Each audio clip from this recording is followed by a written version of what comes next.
안녕하세요. 코리아 아그로입니다. 올해 장마 기간 많은 비가 내릴 거라는 예상과는 달리 제주도는 관측사상 가장 짧은 장마였고 남부지방도 두 번째로 빨리 끝난 장마였습니다. 그리고 장마가 끝나면 폭염이 시작되는데요. 벌써 폭염특보가 잇따르고 있고 올해는 평년보다 폭염일수도 많고 기온도 더 높을 것으로 예상되고 있습니다. 오늘은 극고온기, 농작물 관리는 어떻게 하면 좋을지 알아보도록 하겠습니다. 온도가 너무 높아지면 그 자체만으로도 식물의 세포가 손상되기 시작합니다. 그리고 햇빛은 충분하지만 온도가 너무 높기 때문에 광합성 효율도 크게 떨어지는데요. 그리고 뿌리로부터 흡수율도 떨어지고 기공 조절에도 문제가 생기면서 병에 대한 저항성도 낮아져서 식물에겐 굉장히 큰 스트레스로 작용됩니다. 고온기가 되면 작물마다 다르겠지만 보통 기온이 33도 이상 올라가게 되면 광합성 효율이 크게 떨어지고 꽃 열매가 잘 떨어지게 됩니다. 그리고 고온기가 되면서 밤 온도도 25도 이상 올라가게 되는데 호흡량이 증가하면서 낮 동안 광합성으로 생성한 당 손실이 일어나고요. 식물 체내 에너지를 많이 소비하게 되면서 과비대가 잘 안 되고 열매가 잘 떨어지고 뿌리 활력도 떨어집니다. 전체적인 생육의 활력이 떨어지는 건데요. 또한 직사광선에 의한 일소 피해도 많이 발생합니다. 먼저 고온기가 되면서 가장 중요한 건 역시 물 관리가 최우선인데요. 이러한 날씨에 따로 물을 공급할 수 없는 상황이라면 제대로 된 수확을 하기 어렵겠죠. 그만큼 관수 시설이 필수라고 할 수 있겠습니다. 일단 물을 공급하는 것 자체가 중요하겠지만 고온기에는 좀 더 효율적인 물 공급이 필요합니다. 우선 많은 논쟁 중 하나죠. 물은 아침에 줄 것이냐 아니면 저녁에 줄 것이냐인데요. 이제 고온기의 물은 이른 아침 오전에 주시는 걸 권장을 드립니다. 오전과 저녁 물 주기를 비교해 봤는데요. 식물에게 가장 중요한 광합성은 고온기에는 높은 온도로 오전 11시 이전에 거의 대부분이 이루어진다고 보시면 됩니다. 그래서 물은 이른 아침에 공급하시는 게 광합성 효율에 더욱 좋고요. 물론 오전에 물을 공급할 수 없는 상황이시라면 저녁에라도 물을 주셔야겠지만 이마저도 여러 가지 부작용이 발생할 수 있습니다. 오전은 지온이 낮기 때문에 물을 주셔도 뿌리가 안전하지만 저녁에 물을 잘못 주시면 낮 동안 뜨거워진 토양에 갑자기 물이 들어가면 뿌리가 손상되기 쉽습니다. 참고로 오전에 물을 주신 상태에서 저녁에 물을 보충하는 건 비교적 뿌리에 안전하고요. 그리고 고온기에는 식물 체온을 조절하기 위해서 뿌리로부터 흡수한 물을 잎을 통해 수증기 형태로 날려보내는 증산작용이 활발하게 일어나기 때문에 저녁보단 오전에 물을 공급하시는 게 증산작용이 더욱 잘 일어나기 때문에 고온에 의한 스트레스 관리에 더욱 효과적입니다. 또한 저녁에 물을 공급하면 물 소모량이 적기 때문에 고온기에 과습된 상태로 병 발생 확률도 더욱 높아지고요. 비료도 물을 흡수할 때 뿌리로 같이 흡수되기 때문에 물 흡수량이 더 많은 오전에 물을 주시는 게 더 효율적으로 비료를 공급할 수 있습니다. 올해는 33도 이상, 35도, 37도 이상 기온이 높게 오르는 폭염일수가 많을 것으로 보이는데요. 식물이 물을 흡수해서 증산작용을 통해 최대한 체온을 조절할 수 있게 해야 합니다. 그래서 극고온기에는 거의 매일 물을 줘야 합니다. 특히 무멀칭 재배의 경우는 당연히 매일 물을 주시는 게 좋고요. 멀칭을 한 경우에도 매일 주시는 게 좋은데 작물의 종류, 토양의 물 빠짐 상태, 습도, 바람 등 날씨에 따라서 2, 3일 간격으로 주기도 합니다. 작물의 상태가 가습이 아닌데 입처짐이 심하다면 그리고 뿌리가 약하거나 뿌리가 얕고 좁게 뻗었다면 그리고 한참 열매가 크는 시기에는 매일 물을 주는 게 유리합니다. 물론 멀칭을 한 경우에 매일 물을 주게 되면 오히려 과습으로 피해를 보기도 합니다. 그래서 고온이라고 하더라도 무조건 매일 물을 주는 건 위험할 수도 있습니다. 다만 물 빠짐이 안 좋은 토양을 제외하고는 온도가 너무 높게 올라가는 이런 극고온기에는 물을 매일 주는 걸 권장을 드리고요. 특히 아래와 같은 조건일 때인데요. 최고 기온이 33도 이상으로 계속 지속될 때, 그리고 잎이 넓은 작물을 재배하실 때, 그리고 과습이 아닌데 잎이 낮 시간에 계속 처질 때, 그리고 보습력이 낮은 토양이라면 물은 매일 주시는 게 좋습니다. 그럼 물을 매일 주는 조건이 되었다면 물을 매일 주기 때문에 물량을 줄여야 할까요? 이제 과습에 의한 피해가 걱정되기 때문에 물을 매일 조금씩 주는 방식으로 하시는 농가분들이 많으신데요. 물론 이 방법이 처음엔 효과적일 수 있으나 계속 이렇게 물을 공급하시면 뿌리가 얕게 그리고 좁게 근권이 형성되기 때문에 식물이 더 성장하고 더 많은 꽃이 피고 열매가 많이 달릴 때 수분이 부족해질 수 있습니다. 그래서 배수가 좋지 않은 토양을 제외하고는 고온기에는 매일 물을 주시더라도 충분한 물을 공급하시는 게 좋다고 생각이 되고요. 극고온기에는 하루에도 많은 양의 수분이 증산작용으로 빠져나갑니다. 예를 들어 고추가 고온기에 1.8리터의 수분을 흡수한다고 가정하겠습니다. 참고로 고추의 생육 시기, 상태에 따라 다르겠지만 이보다 더 많은 물이 필요하기도 합니다.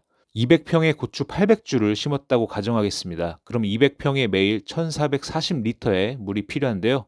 하지만 이건 식물이 필요한 물량이고요. 우리가 공급하는 물은 금권 밖으로 빠지기도 하고요. 증발돼서 날아가기도 합니다. 당연히 1440리터보다 더 많은 물이 매일 필요한 것입니다. 이제 매일 물을 줄 때 조금씩 주는 경우에는 좋은 생장을 위해서라기보다는 이제 이러한 극고온기에는 생존을 위한 물주기가 될 수 있습니다. 그래서 고온기에 매일 물을 주시더라도 배수가 안 좋은 토양이 아니라면 충분한 물량을 공급하시기 바랍니다. 그리고 고온기에는 밤 온도가 25도 이상을 올라가는 경우가 많죠. 이때부터 호흡량이 크게 증가하게 됩니다. 호흡량이 증가하면 당 손실과 대사에 필요한 에너지를 소비하면서 과비대가 잘 안 되고 낙과가 많아지고 뿌리 활력이 저하된다고 말씀드렸는데요. 이때 토양의 수분까지 부족하면 식물 대사가 잘 되지 않아서 더 큰 생육 문제가 발생합니다. 바로 호흡작용을 할 때 식물은 물이 필요하기 때문인데요.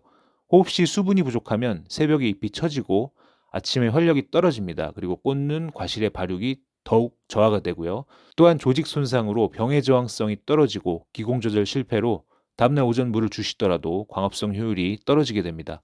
그래서 매일 물을 주지 않더라도 토양 상태에 따라서 오전에 물을 주시고 저녁에도 물을 주시는 게 좋습니다. 그 조건은 다음과 같은데요. 기온이 35도 이상 오르는 날, 한 번에 물을 많이 주면 배수가 나쁜 토양, 작물 뿌리가 얕거나 약한 경우, 그리고 건조풍이 강하고 습도가 낮은 날, 열매가 한창 크는 시기입니다. 이렇게 하루에 2번 정도 이제 물을 공급해 주시는 건데요. 이때는 이른 아침에 물을 주고 해질녘쯤에 물을 더 보충해 주시는데 과습 방지를 위해서 오전 관수량보다 줄이고 표면을 적셔 주신다는 느낌으로 추가로 저녁에 관수합니다.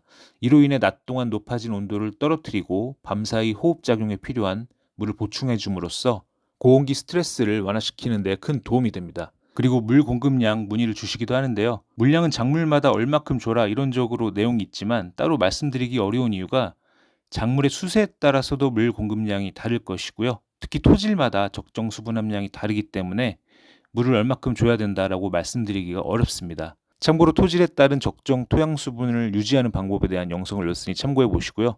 농가분들 스스로 내 밭에 얼마큼 물을 줄 때 가장 안정적으로 작물이 성장하는지 그러한 물량을 찾으시기 바랍니다. 지금까지 고온기 물 관리에 대해서 알아봤는데요. 다음은 그 밖의 고온 스트레스 관리를 위한 방안을 알아보겠습니다. 고온기가 되면 앞서 말씀드린 대로 철저한 수분 관리와 함께 차열망이나 차광망 등도 이용하게 되는데요.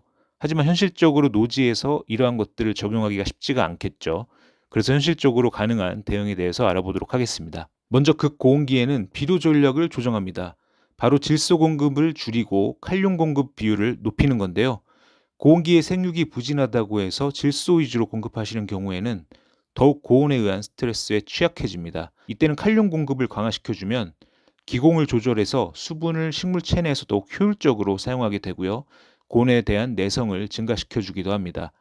관주 비료를 사용하신다고 하면 질소가 높은 30, 10, 10을 사용하기보다는 칼륨이 높은 10, 10, 30 같은 이러한 비료를 사용하시고 세력이 약해서 질소 공급이 필요한 경우라고 하더라도 질소 인상 칼륨 비율이 같은 20, 20, 20 이러한 비료를 사용하시는 걸 권장을 드리겠습니다. 다음은 칼슘, 마그네슘, 미량 요소의 연면 시비입니다. 칼슘은 세포벽을 강화시켜서 고온에 의한 피해를 감소시키고 착과에 관여하기 때문에 열매가 떨어지는 걸 감소시켜 줍니다. 그리고 무엇보다 야간 고온 시 호흡에 의한 당 손실을 억제합니다. 마그네슘은 고온기 떨어진 광합성 효율을 올려주고 호흡에 의한 스트레스도 완화시켜줍니다. 그리고 붕소는 고온기 떨어지는 수정률을 향상시키기 위해서 반드시 추가 공급이 필요하고요. 그 외 위량 요소도 광합성 효율을 증가시키고 황산화 요소를 생성하고 생식 성장에 관여, 그리고 병의 저장성 향상 등 고온기 작물 관리에 큰 도움이 되는 성분들입니다. 이 성분들은 대부분 고온기에 토양으로부터 흡수가 어렵거나 체내 이동에 문제가 되는 성분들이기 때문에 연면 시비로 보충을 해주시는 게 중요하겠습니다. 그 다음으로 항스트레스 물질인 해조 추출물이나 아미노산을 공급해 줍니다. 아미노산은 특히 프롤린, 글리신 베타인 등 고온 스트레스에 의한 피해 극복에 효과적이고 해조 추출물은 각종 생리활성 물질을 함유하고 있기 때문에 고온에 의한 생육 부진을 완화시켜 주고요. 생육을 더 좋게 유지시켜 줍니다. 그럼 고온기에 해조 추출물제와 아미노산제 중 뭘 사용하는 게 더 좋을까요? 해조류는 현재 생육이 괜찮은 편인데 고온기 스트레스로 생육이 부진해질 것을 좋은 생육을 유지해주기 위해 살포하고요. 아미노산은 고온기 스트레스로 이미 생육이 부진해졌을 때 빠른 회복을 위해 살포하시면 되겠습니다. 지금 말씀드린 내용을 종합한 저희 코리아그로의 고온기 특별 처방인데요. 바로 아미노산제인 아바나투와 칼슘제인 캔마그의 혼용입니다.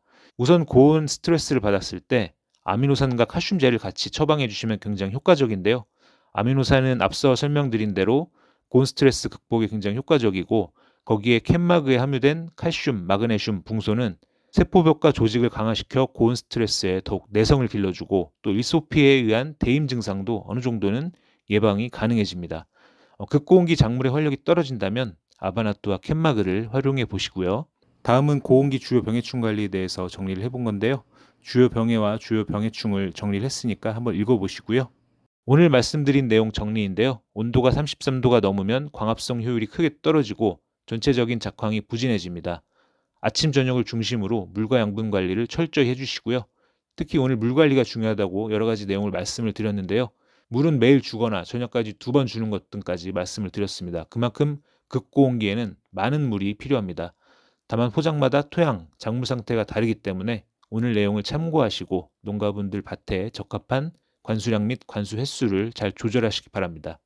그리고 고온기는 세력 및 개와 수정 관리가 잘 이루어져야 수확량이 크게 올라가는데요. 칼슘, 붕소 등 미량 요소와 아미노산, 해조 추출물 등을 이용해서 고온 스트레스를 극복해 보시기 바랍니다. 다음은 고온기 기타 주의사항입니다. 관수할 때 호수에 데워진 물이 식물에 공급되지 않도록 주의하셔야 하는데요. 특히 저녁에 물을 공급하실 때 낮 동안 데워진 호수의 물은 50도 가까이 올라가기도 하는데 이 물을 바로 공급하시는 경우에는 뿌리를 삶아버리겠죠. 호수의 물 온도를 체크하시고 뜨거운 경우 따로 배출해서 관수하시고요. 연면 시비는 최대한 이른 아침이나 해질녘에 하셔서 고온으로 인한 약효 감소 및 약해가 없도록 하셔야 합니다. 농도도 고온기에는 평소보다는 좀 약하게 하시는 게 안전하고요. 비료 공급도 고온기에는 물 공급을 자주 하기 때문에 한 번에 많이 주면 민감해진 뿌리로 엽류장애가 생길 수 있고 이후에는 양분 부족 현상도 올 수 있기 때문에 비료는 물을 주실 때마다 조금씩 같이 주시는 게 좋겠습니다. 오늘은 고온기 주요 관리에 대해서 알아봤는데요. 다음에도 좋은 내용의 영상으로 찾아뵙겠습니다. 감사합니다.